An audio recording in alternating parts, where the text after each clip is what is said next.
ये जो first question है वो थ्योरी बेस्ड है। मैं फर्स्ट चैप्टर का उदाहरण लगवा रही हूँ, फिर एक्सरसाइज करवाऊँगी। तो हमें संख्या 6 और 20 दिया गया है, तो हमें क्या ज्ञात करना है, एलसीएम और एचसीएफ, वो भी अभाज्य गुणनखंड विधि द्वारा। ठीक है, मैं पहले एग्जांपल्स ख़त्म कराऊंगी, फिर आपका एक्सरसाइज पे जाऊंगी, क्योंकि बोर्ड एग्ज़ाम में एग्जांपल बहुत तो मतलब ज़्यादा आते हैं, तो वो एक्सरसाइज कम आती है। तो हम सबसे पहले 6 के अभाज्य गुणनखंड कर लेते हैं। ये साइड में रफ वर्क करते हैं, यहाँ पे फ्रंट पे नहीं करते हैं। मैं जैसे लिख रही हूँ आपको एग्जाम में वैसे ही लिखना है। तो आप देख सकते हैं, इसका हमने अभाज्य गुणनखंड कर लिया है। अब हम 20 का अभाज्य गुणनखंड करेंगे।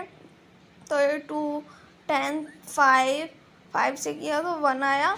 तो इसका कर लेते हैं हम लोग 2 × 2 × 5, 2 × 2 × 5। अब मैंने बताया था, क्योंकि ये 2 बार है तो 2 की पावर 2 हो गया है। ठीक है, मैं थोड़ा इंग्लिश में बोल रही हूँ, तो आप अगर प्रॉब्लम हो तो आप कमेंट कर सकते हैं। तो HCF क्या होता है, देखो दोनों संख्याओं के बीच में जो के फैक्टर्स में जो कॉमन आए, मतलब दोनों संख्याओं के गुणनखंड में जो कॉमन आए। ठीक है, और एलसीएम क्या होता है, मतलब जो हमने कॉमन लिया है उसको एक बार लिख देते हैं, और बाकी जितना बचा हुआ होता है उस सबका मल्टीप्लाई एक साथ करते हैं। जैसे 6 के गुणनखंड क्या है, 2 और 3, और 20 के क्या है, 2, 2, 5। ठीक है, तो इसमें HCF मतलब इनमें से कॉमन क्या आ रहा है, 2, 2 का पेयर बन रहा है, 3 का देखो पेयर नहीं बन रहा है, वहाँ पे देखो 3 का पेयर नहीं बन रहा है, नीचे 2 का पेयर नहीं बना दूसरे वाले का, 5 का। तो हम क्या लिखेंगे, इसका HCF कितना हो गया, 2 हो गया। जो एलसीएम है वो देखो पेयर बना था उनका, तो हमने एक बार 2 लिख लिया, और फिर 3 लिख लिया, 2 लिख लिया, 5 लिख लिया। तो इन सबको मल्टीप्लाई करेंगे तो कितना हो जाएगा, 60 हो जाएगा ना। ये हो गया एलसीएम और एचसीएफ, समझ में आया। ठीक है, आप दोबारा से वीडियो देख लेना अगर आपको। देखो पहले पेयर बना लिया, ये हो गया, क्योंकि और किसी का पेयर नहीं बना। एलसीएम में जो पेयर बना था उसको एक बार लिख लेंगे, फिर जो बचे हैं वो उनको सबको लिख लेंगे, समझ में आया। फिर इनका मल्टीप्लाई कर देंगे, कितना आ गया, 60 आ गया, हो गया ना। तो अब नीचे हम लिख देंगे कि अतः अभाज्य गुणनखंड विधि द्वारा 6 और 20 का एलसीएम बराबर 60 और एचसीएफ बराबर 2।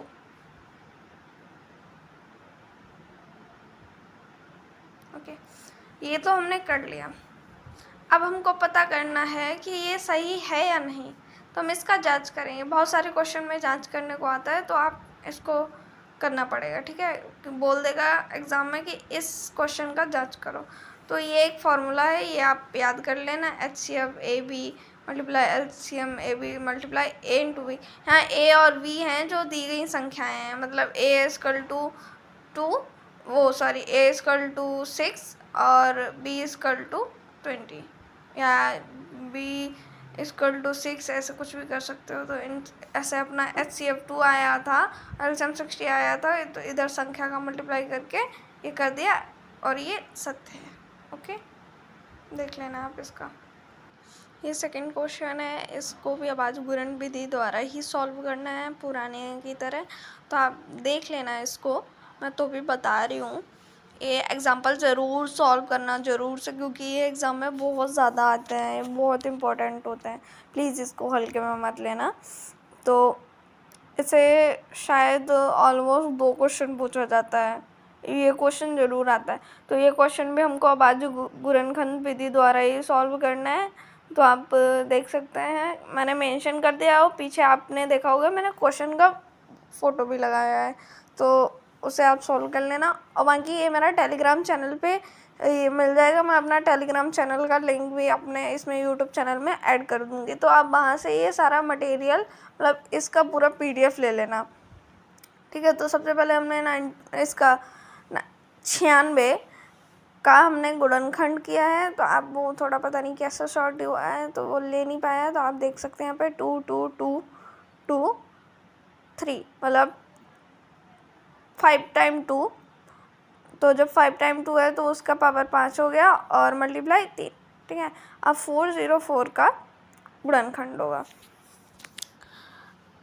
एक बात और, मैं बिल्कुल फ्री में पढ़ाऊँगी, सारा एक एक क्वेश्चन कराऊँगी, सो प्लीज़ अगर आप मैनेज कर सकें तो मेरा सारा वीडियो देखें, ओके। तो मैंने 404 का गुणनखंड किया है, तो उधर दिख नहीं रहा है तो आप इधर लिखूँगी, आप देख लेना।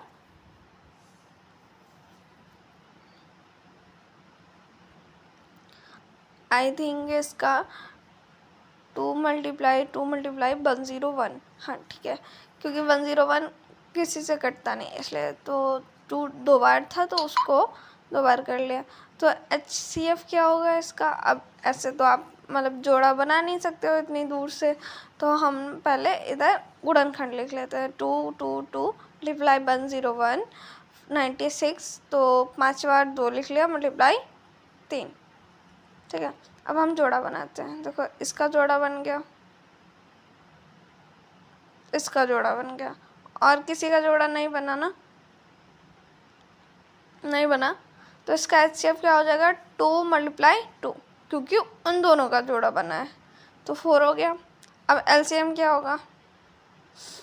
देखो मैंने क्या बताया था, जिसका जोड़ा बने उसको एक बार लिख लो, तो 2, फिर जोड़ा बना 2, फिर 101, मतलब जितना बचा है फिर सब लिख लिया मैंने। 2 2 101, उधर वो 2 2 2 3, सारा लिख लिया। तो इसका 4 101 आप सॉल्व कर लेना प्लीज़ यार, वो पता नहीं कैसे हो गया है, मैं फ़ोटो भेज दूँगी टेलीग्राम पे, ओके।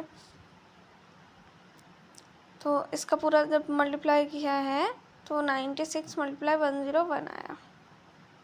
तो LCM एक तरीका तो ये हो गया। अब मैं दूसरा तरीका बताती हूँ कि अगर हमें HCF दिया होगा, संख्या दी गई होगी, तो हम LCM कैसे निकालेंगे, ठीक है। तो हमें एक फॉर्मूला मैंने अभी पीछे बताया था, HCF, अरे यार पेन ख़त्म हो गया, तो HCF LCM AB, HCF AB equal to multiply A multiply B, वो ठीक है। AB क्या होता है? 96, B है 404।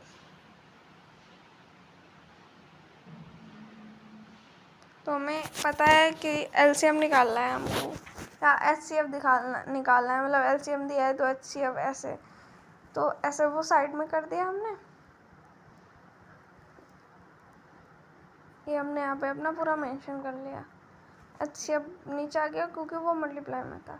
LCM का वैल्यू क्यों, वो मुझे सॉरी वैल्यू पता था इसलिए मैंने लिख दिया, आपको नहीं लिखना है। तो LCM तो निकालना ही है, तो इसको हम 4 से काटते हैं, कितना बचा? 2 4, मतलब 24 बार जाएगा, 24 into 404।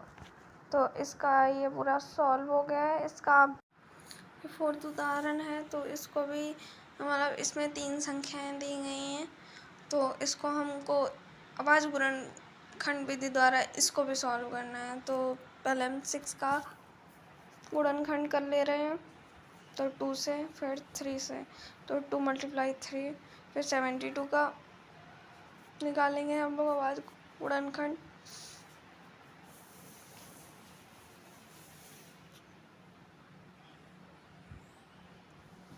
Example is most important, इनको तो छोड़ना ही नहीं है आपको। तो इसके बाद गुणनखंड आए हैं 2 2 2 3 मल्टीप्लाई 3। अब हम करेंगे 120 के बाद गुणनखंड।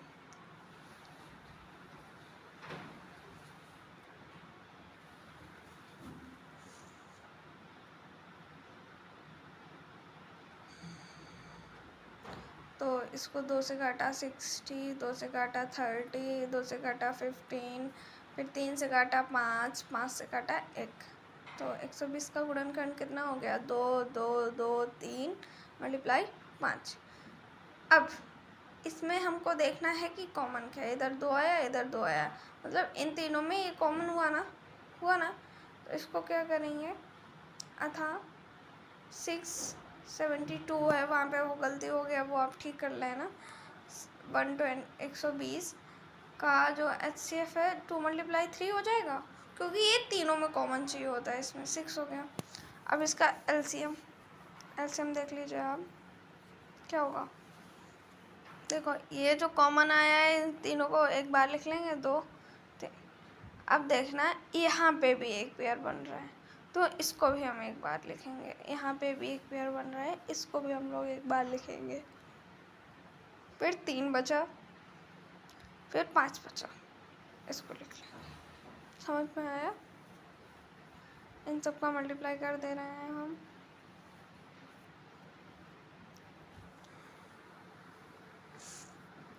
300। यहाँ पे इसको हमने सॉल्व कर लिया है। ये जो नीचे फॉर्मूला लिखा है, ये इसका यूज़ इसमें नहीं होगा। Thank you for watching.